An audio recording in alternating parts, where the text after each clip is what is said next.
Hey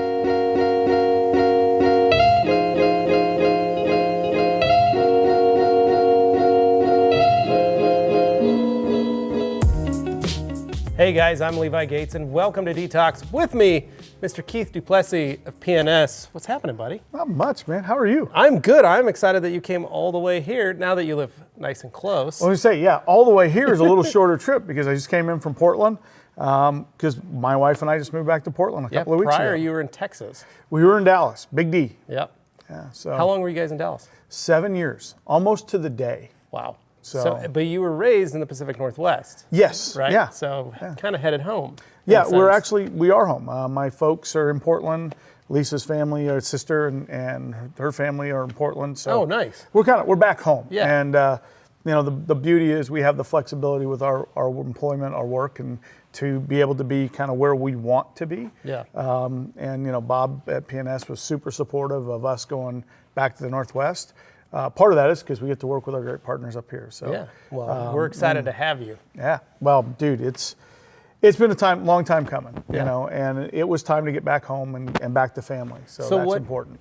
Just so people understand, what took you down to Texas in the first place? What was the reason? You've been in the military for a number of years. Yes. So military service really wasn't the reason. I had an opportunity to step outside my comfort zone, which is a big thing, I think, in the industry is to take that leap into something new. And I had an opportunity to go work for a car wash company that was also doing some detail chemicals and kind of help them see if we could grow their detail program, but also just to go, expand my horizons, get better. And I got a tremendous education and had a fantastic experience with Big Man Washes, the company out of Dallas. Still the most certified detailers ever have been certified by Big Man Washes. That's impressive. So they are a huge supporter of the IDA, and they're fantastic people, Wes and Rick and the whole team there. Can't say enough about how great they were to me. So awesome. It was a fantastic experience, but went on a deployment with the Army, which was kind of the impetus for me saying, take a step back and what do I want to do next? And I didn't know, but I kind of took that leap and left Big Man, went on my deployment and said, we'll see what happens when I get back. And when I got back, Bob Phillips had the phone ringing, and Rennie had the phone ringing and said, dude, you got to join the team. Yeah. And here I am. And it's been a great almost 3-year run now. Yeah. I've really enjoyed it because it's fun having you with PNS and being, I always got to watch your State of the Unions and stuff for the IDA, and I remember being the one when you were deployed and being able to watch it, and I thought that was really cool because even though you were so far away, you were still, a detailer in the industry and all that kind of stuff. So then to have you go on with PNS just meant I almost felt like you got to be more into what we were all working on, because there is that separation. So there really is. The car wash business, and we sold to detail shops, we sold to the car washers that had detail.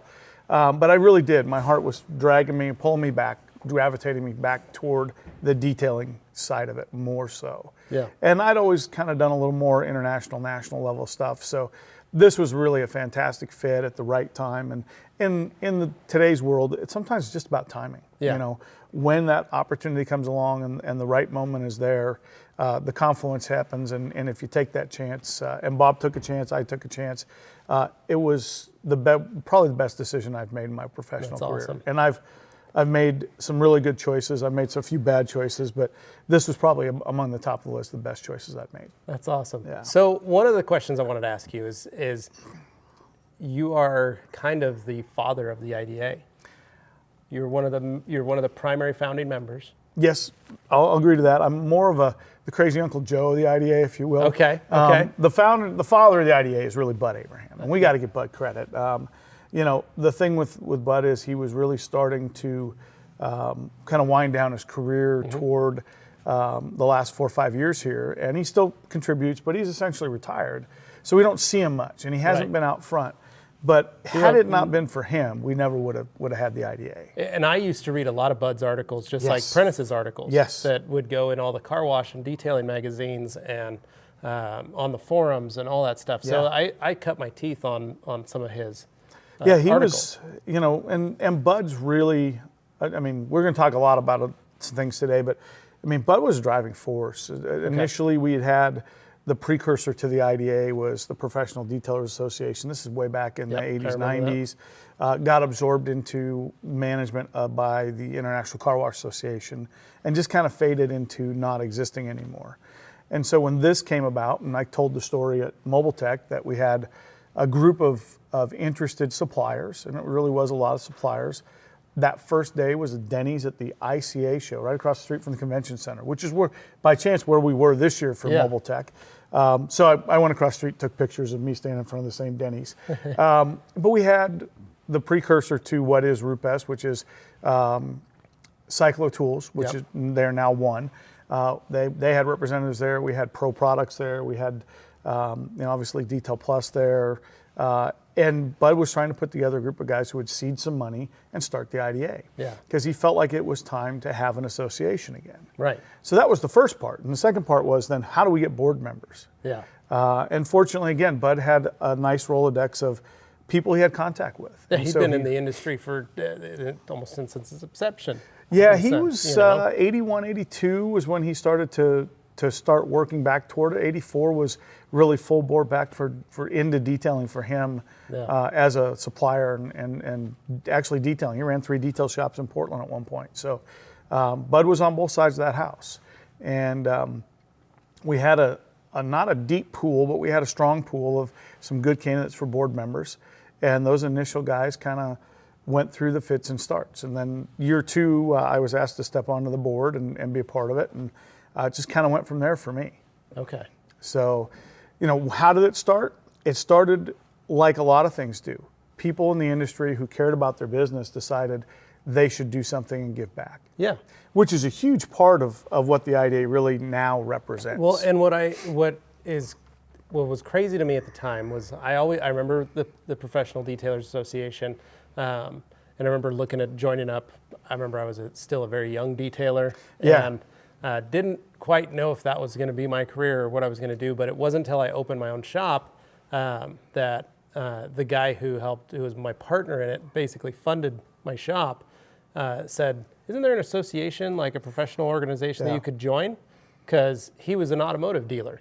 Right. He sold cars, and he's like, "We have a dealers association." Yes, they do. A strong one. Yeah, he goes, "Do you need to join it?" He goes, I think he was like a vice president or something for the Idaho chapter. Right. And he's like, you need to be in it and be a part of it because that helps. And I was like, well, as a matter of fact, there's the IDA, and I've been wanting to join it. And so he was like, then I'm serious, sign up. And then I noticed, like, even to the point that, like, I was buying a house, 10 years ago. And when I bought a house 10 years ago, I had the house inspected. And the guy just showed up, did an inspection, missed a bunch of things that I didn't find out till after I moved into the house. Like, plumbing not fully attached and drains not fully attached. And we just went through that inspection process. So we just bought a new house. Right. So yeah, we're right there with you. Just you hope he knows what he's doing. Right. And so I looked at it and I was like, wow. And started doing and I was young, I was naive, I didn't know. So my last house that I just bought a year ago, I did my research on who was going to be doing the inspection. And the guy rolled up in his van. He had his van all lettered, looking all sharp, but he had a homeowners inspection association, and he had probably 4 associations that he belonged to. And what did you get out of that? All marked on there. And he showed up, he looked very professional. The other guy just showed up, jeans and a t-shirt, did it all, knocked it out. It was a buddy of the realtor, right?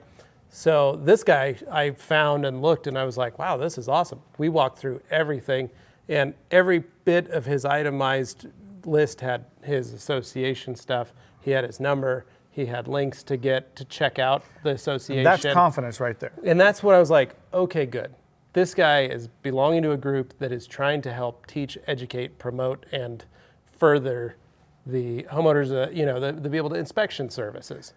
Well, yeah, and I think there's something really to that in multiple ways. First, it indicates that somebody's invested in their craft, right? Yeah. Because they've taken the time to say, I need to participate and I need to go get education, especially if they have accreditations. Yeah. The second thing that I really think it says is to the consumer that there is somewhere you can go to find reputable quality people. And that's a confidence booster. Because really the truth is, you can have somebody who has a bad day and doesn't do a good job, even though they've got all the accreditations in the world. Hate to say it, but even surgeons have a bad day. Right. And you hope that they just mess up a stitch and not something more important. Right, exactly. But if you know they're board certified, and if you know that they're part of their specialty association, and that they are currently doing continuing education, it gives you some confidence that this is a competent person who's vested in their craft and who really takes the time to do it right. Right. And that's all you can ask for. And so the IDA has really kind of started to become that. And we're really excited about that, because certification was the first step. Yep. Everybody said, well, what's in it for me? That's always the great question. Everybody always asks. Well, why should more, I join up? What's in it for me for how many more $110? customers am I going to get because of it? And my answer to that is, dude, it's 2 coffees a month. Just pony up $110 and take it for a spin for a year. Yeah. That's your risk. You know, your reward is 12 opportunities for educational webinars, the ability to reach out and touch folks. I had somebody from the Philippines message me on the IDA messaging board about somebody that looked like they were a little shady in their advertising, and they're using the IDA logo. Well, how cool is that? Right. That you have access to all these folks in the industry. I want to know something about towels. I can reach out to you, because we're friends, we do business together, but what do you do if you're that independent shop and you don't have those resources? Right. Well, now you've got a network of people who are in the industry, and you can talk to Levi, and of course they're going to say, well, Levi's selling stuff. Yes, but I can also talk to 5 other detail shops who use the towels. Right. Because I know that they're affiliated and I have access to them. Yeah, and it was the fact that, like, for me as a detailer, that podcast that we did, and you guys can go back and check it out, when we were at Mobile Tech a year and a half ago, 2 years ago, and we were all sitting around the table. And that was a murderer's row there. That was amazing because you've got all these people who are kind of the greats, or the kind of top dogs of all these different companies sitting around. At the time we had Mike Phillips, we had Bob Phillips, we had yourself, we had Michael Stoops of McGuire's, we had Mike Phillips of Auto Geek was there, we had Bob Eichelberg of Flex, we had Jason Rose with Rupes, we had Prentice, we had Ivan, we had Rennie, and then we had Justin Lobato, the current president at the time, and myself. And I was just listening to everybody talk about the industry and what it was for, and Joe DiFiore was there, and it was all of us sitting together. Yeah, and 15 years ago, you and I both know that probably wouldn't have happened. Right, exactly. At least on the detailer side. And I think the suppliers took the first step, but there were key detailers like yourself, like Rennie, like Prentice, who said, nobody here is my enemy. Yeah. They want what's best for all of us. And I think that's the underlying thing that the IDA has really brought to the table, is a sense of community, bring people together, but also that nobody here has to be your enemy. Right. There's enough on the table for opportunity, and people want to see you be successful. And that's a huge part of, I think, where the IDA's success has come from. And I got to give some credit here. I've heard this a bunch of times, but Bob always says it, and it's true. It's amazing how much we can accomplish when nobody cares who gets the credit. Right. And exactly. So the IDA is a nice conduit for us to not care who gets the credit. Because as individual companies, oftentimes you want to push yourself and your agenda forward. Right. And that's great, but people always have a kind of a little bit of arm's length of, there's an agenda here. The IDA's agenda is that the detailing industry is better. Yeah. That's our agenda, which means our members are better, our suppliers are better. Let's face facts. We're better suppliers today because we have this community that we work in concert to make things better, but we also challenge each other. Yeah. And that's huge. And I don't think there's anything wrong with that. Well, and I feel like there's still new people that come in that would lose their mind to know that, especially when they start learning about even just polishers. Oh, yeah. Like, I bet Flex hates Rupes. Really? Well, here's 2 guys sitting at the same table talking about what's good for the industry. At the same table. At the same table. You had chemical companies sitting at the same table. Yep. McGuire's, P&S, at the same table. Yeah. We're not enemies. We don't want to have enemies. That's bad for everybody. So, and you had detailers who in years past would have thought that there's some secret sauce that they have that they don't want anybody else to know. Right. Today, it's about results, and I think that's another beautiful thing. The internet was a confluence item as well. So we talked about kind of how I joined P&S, but it's also, the IDA came along at the time where the internet was coming into being in a way that everybody had access, and they used it for more than just looking at certain websites. They use it now for communication. They use it now for sharing and interaction. And we really took advantage of that opportunity. The webinars, the third Thursdays with the IDA, was really the first program, the official first program we ever had. Yeah. And it's been our education conduit from day one. Well, and for some of you guys watching, one thing I did on those third Thursdays of the month is I would buy my guys pizza. Yeah. I would buy dinner. I would schedule it out, and on every Thursday, and I'd just say, tell your wives you're coming home late. Yeah. On this one, or if it was a lunchtime one, because sometimes they were in the evening. Early days, we started them kind of in the afternoon on the West Coast, so they were a little later on the East Coast. Yeah, but for here in Idaho, we'd get them. It was 6 o'clock, 5 or 6. Yeah. So I just go grab some pizzas. My guys would sit down. We'd plug in the laptop into one of our big security camera TVs, and we'd pull it over, and we'd all just sit, eat pizza, and listen. Yeah. And I'd get all my guys together, and it was like, I'm going to pay you for the hour that you're here, and I'm going to feed you, but I want you to learn. I want you to get some of this knowledge. Well, you got better employees out of it. I did. We hope. We got an opportunity for people to see that it is about collaboration, and it is about all that boat, the rising tide lifting all the boats, not just mine. So there was a lot to that, and it was a grassroots thing. But we were able to take advantage of the internet. Now, the PDA way back when was all mailers, and it was a monthly newsletter, and that's what you got. Right. We were able to take that newsletter. We still do it. They do a great newsletter. Yeah. But we kind of made that a co-branded effort with the education and with those webinars and the outreach that we could do that we never had the ability to do. Yeah. And, they're on version 3 of the website now for IDA. Right. Which, you think about that, in less than 10 years, they're on their 3rd iteration of the website. Part of that's because of our member growth, which is awesome. But part of that's also because the technology and the demand for more content, more interaction is there. And that's really cool. Yeah. Because we're starting to see that community, and it's not the U.S. anymore. No, it's growing. It's a global now, community, which is amazing. Yeah, and that's really cool too. I mean, I get emails all the time now for people who are interested in our products, but they heard about us through the Rag Company. They heard about us through our partners and our friends in the industry. Somebody raved about us, or they saw a video of an independent reviewer, and we know a bunch of those guys. Yeah. And they're fantastic for the business because they have no dog in the fight. Yeah. And they tell what they find, and that's helped grow everybody's brand. And I think that collaboration started when we brought the IDA together. And truthfully, it was a little bit of a slog the first couple of years. There were naysayers. There were people who questioned our motives, and rightfully so, because they hadn't seen anything productive in that way for a while. Well, there hadn't been anything prior to that, too. Not really, no. So we had our bumps and fits and starts a little bit, but the board was strong, and it was full of well-intentioned folks who really put all of their business and personal agendas aside, and they put the best interest of the industry forward. And we got to give Bud the credit for, he gave us a framework because he had an association framework that we built off of. He acted as our executive director for the first year when we couldn't afford somebody that would be able to do that for us. So he invested a lot there to help kind of found the thing. And the board started to really come together and take control of the association.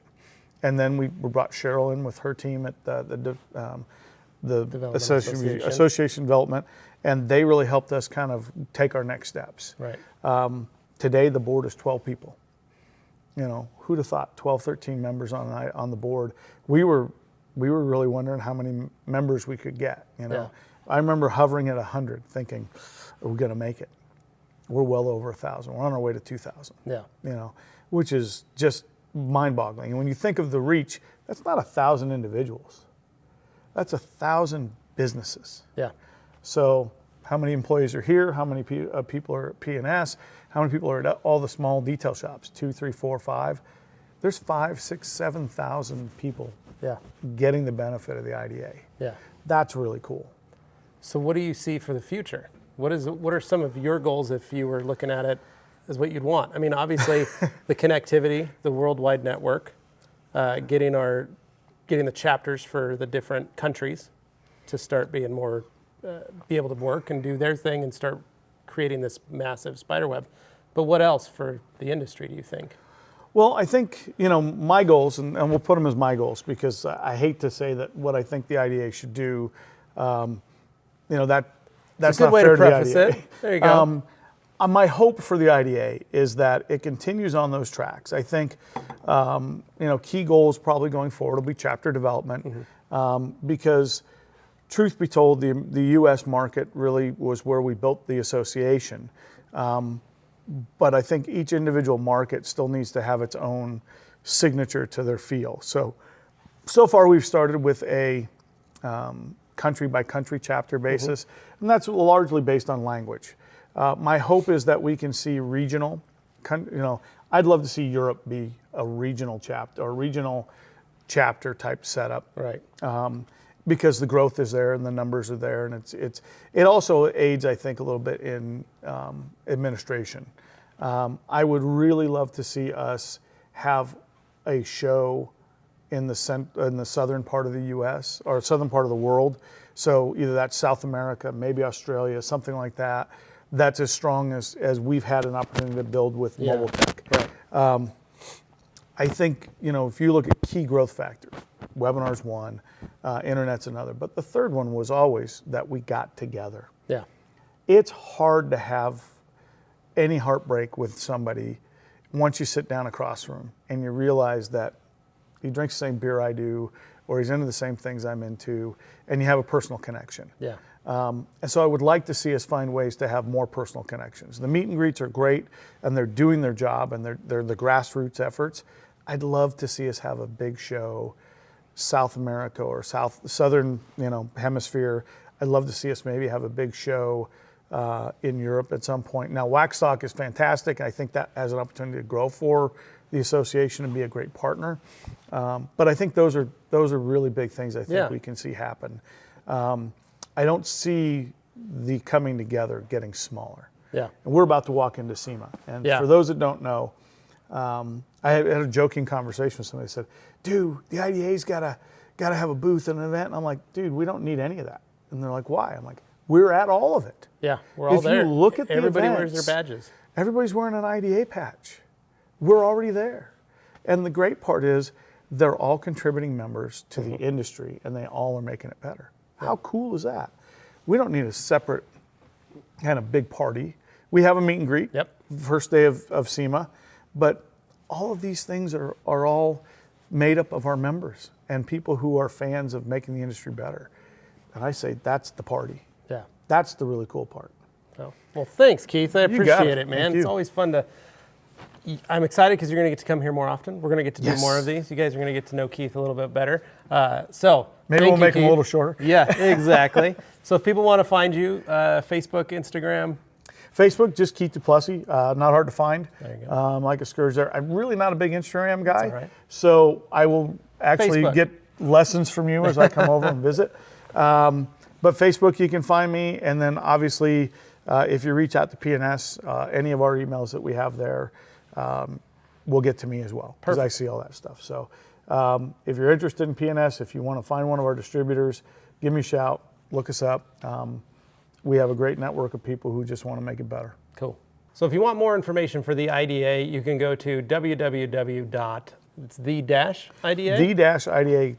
There you go. Easy. Thank you, man. I appreciate it.